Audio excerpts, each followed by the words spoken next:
Hello, good evening. Welcome to my life. I'm Jackson Pollock. And I am Jackson Pollock too. And this is my story. I was born on January 28, 1912 in Cody, Wyoming. My parents were Stella Mae McClure and Leroy Pollock. My mother was a woman with artistic ambitions and my father was a farmer and government land surveyor. I was the youngest of 5 sons. During my youth, me and my family moved around the West to Arizona and throughout California. When I was 8, my father, who was an abusive alcoholic, left us, and my older brother Charles became a father to me. Charles was an artist and he had a significant influence on me. While me and my family were living in Los Angeles, I enrolled in a manual arts high school where I discovered my passion for art. Unfortunately, I was expelled twice before abandoning school due to my creative pursuits. In 1930, when I was 18 years old, me and my older brother Charles moved to New York City. I began studying with Charles' art teacher, representational regionalist painter Thomas Hart Benton at the Art Students League. I studied drawing, painting, and composition for the next 2.5 years. The year 1947 was very decisive in my career, since I adopted the technique of dripping. The technique consisted of, instead of using easel and brushes, I placed the canvas on the floor and let the paint drop on it.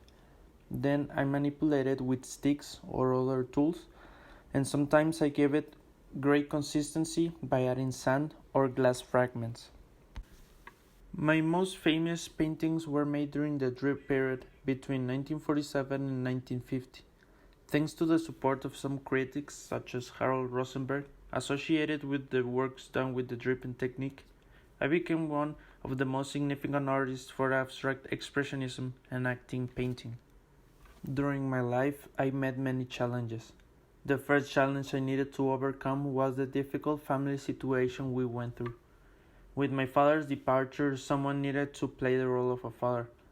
I sincerely owe a lot to Charles, and he is one of the main reasons I could pursue my dreams.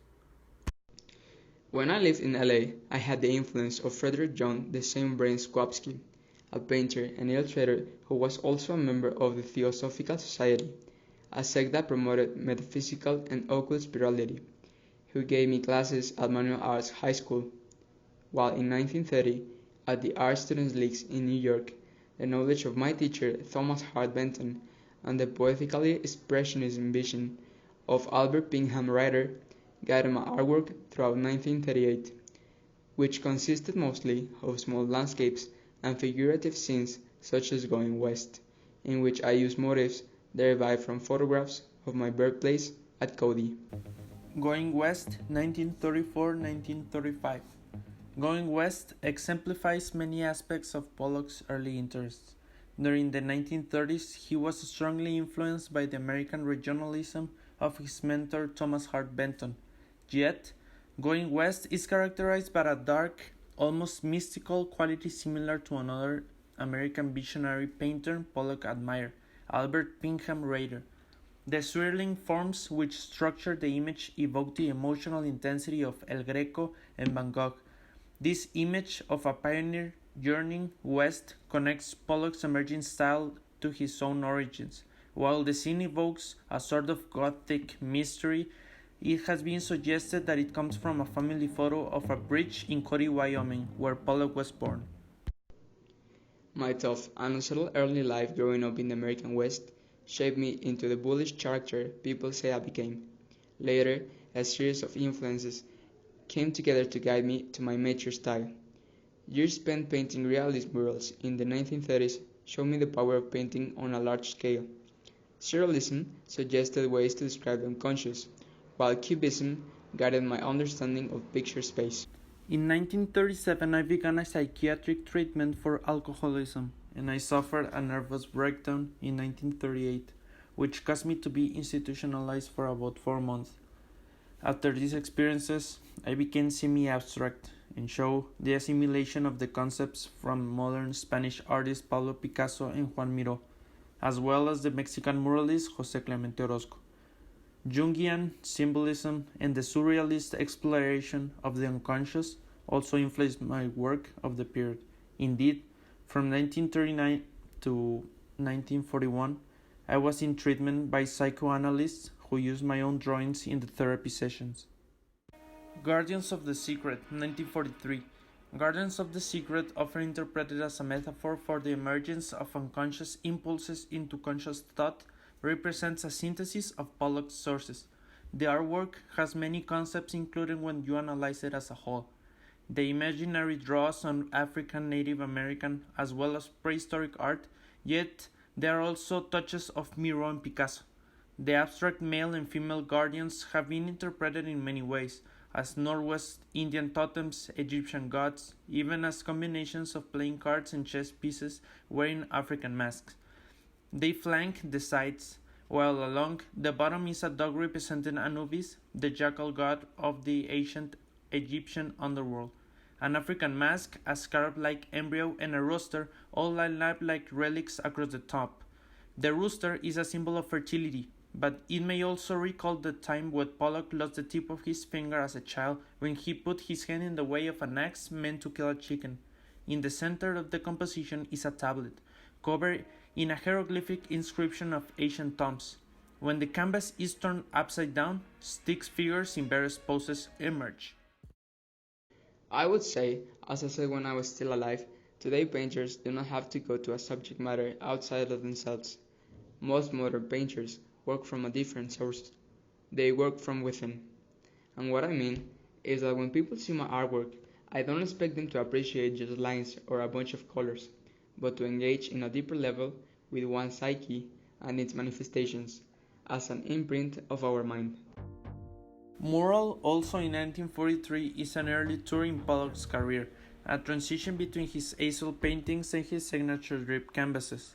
This all-over painting technique was assimilated from a variety of sources, Picasso, Benton, and Siqueiros, as well as Native American sand painting.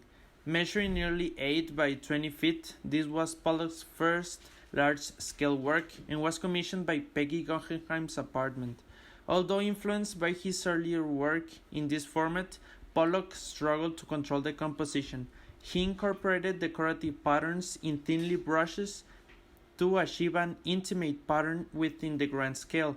A story exists that it was painted in one day and one night, though this is impossible given the quantity of layers in the picture.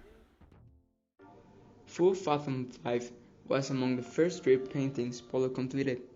Its surface is full of a variety of wastes, from cigarette butts to coins and a key. While the topmost layers were created by pouring lines of black and shiny silver paint, a large part of the paint crust was applied by brush and palette knife, creating an angular counterpoint to the waving lines. With them, Pollock found a new abstract language for the unconscious, one which moved beyond Sigmund Freud's symbolism of the surrealists. He broke up the rigid, shallow space of cubist pictures, replacing it instead with a dense web of space, like a profound galaxy of stars. He even updated Impressionism, creating pictures that seem to glitter with the effects of light, which also suggest the pitch-dark and ancient interior of the human mind. He created his last series of major works in 1953, Portrait in a Dream, Easter and the Totem, Ocean Greyness, and The Deep. The 1950s saw considerable changes in both Pollock's work and personal life. He began avoiding color in 1951 and started painting exclusively in black. Though with alcoholism taking over his life, his productivity steadily declined. The Deep evokes a fracture, an abysm either to be avoided or to get lost inside. White paint was built up with layered brushstrokes, showing a return of Pollock's direct involvement with the canvas. Drips are still evident, now creating a web that flows above the chasm.